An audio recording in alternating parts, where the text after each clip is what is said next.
সমালোচনা ভাই শেষ হইতো না, কারণ ব্রাজিল ফ্যানরা তো সারাক্ষণ লাগেই থাকে যে কেমনে আমাদের পচাইবো, কেমনে আমাদের করবো।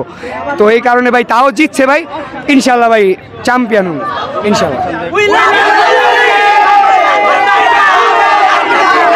প্রথম দিক দিয়ে একটু হতাশ হয়েছিলাম, কিন্তু মার্টিনেজ আমাদেরকে সেই হতাশা থেকে দূর করে দেয়। আর মার্টিনেজ এখন থেকে আরেকটা গট, মেসি যেমন গট সেরকমই মার্টিনেজ একটা গট। তো সব মিলিয়ে একটু টাফ সিচুয়েশন ছিল, প্রেশারে ছিলাম।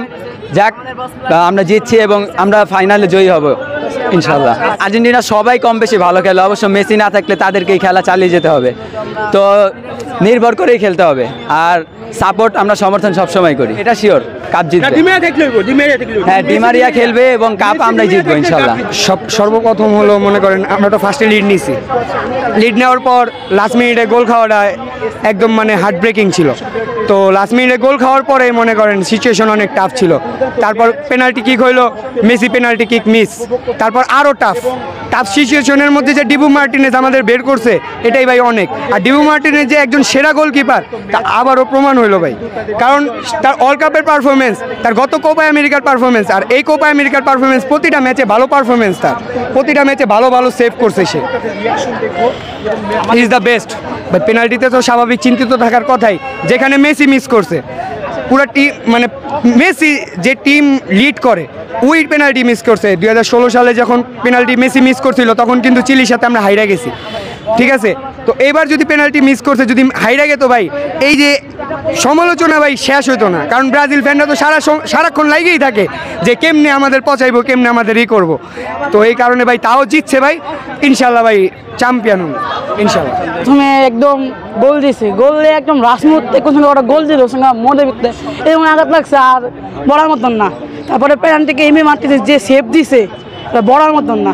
মেসি জিততাম, কিন্তু মেসি আজকে আহামরি পারমিশন দিতে পারেনি, পেনাল্টি মিস করছে, অনেক খারাপ। আমি বলছি অফসাইড দিব, কিন্তু অফসাইড দিল না। সঙ্গে একটা আতঙ্ক কাজ করছে, ভয়, এরা প্রকাশ করার মতন না। সঙ্গে জিতছে, সঙ্গে আনন্দ আমার মনে হয় আর্জেন্টিনা ওটা করে উঠবে, ওটা করে জিততে পারে, আর্জেন্টিনা জিততে পারে। ওটাকে অনেক বেস্ট টিম, অনেক ভালো টিম, আশঙ্কা করতেছি আমরা ওটাকে দিতে পারি। বলার মতো না, আসলে শেষ মুহূর্তে যা একটা গোল হয়েছে এটা আমরা এখন আশা করি নাই, একটু হতাশ হয়েছিলাম, কিন্তু শেষমেশ আমাদের ভরসা ছিল এমি মার্টিনেজ। আমরা ট্রাইব্রেকারে যেহেতু গেছি তখন আমাদের ভরসা ছিল, আমাদের বাস পাখি আছে, সো সে তার কাজ করে দেখাইছে, সে দুইটা সেভ দিছে। আর ফার্স্ট টাইম মেসি আমাদের বস, সে ফার্স্ট টাইম শটটা মিস করছিল, সো আমরা হতাশ হয়ে গেছিলাম। তারপরে আমাদের ভরসা ছিল যে আমাদের একজন বাস পাখি আছে, এমি মার্টিনেজ আছে, সো আমরা ভরসা রাখি যে সে দুইটা সেভ দিতে পারবে। সো ইনশাল্লাহ আমরা সাকসেস, সে দুইটা সেভ দিছে আর আমরা ইনশাল্লাহ উইন, আমরা ইনশাল্লাহ কোপা আমেরিকা চ্যাম্পিয়ন হব আশাবাদী। মেসি না খেললে আমরা তো মানে মেসি খেলতে পারলে হয়তো দলের জন্য ভালো হতো, তবুও সে আনফিট ছিল, 100% দিতে পারে নাই। তারপরে মাঠে নামছে, তো সব মিলে আলহামদুলিল্লাহ হ্যাপি।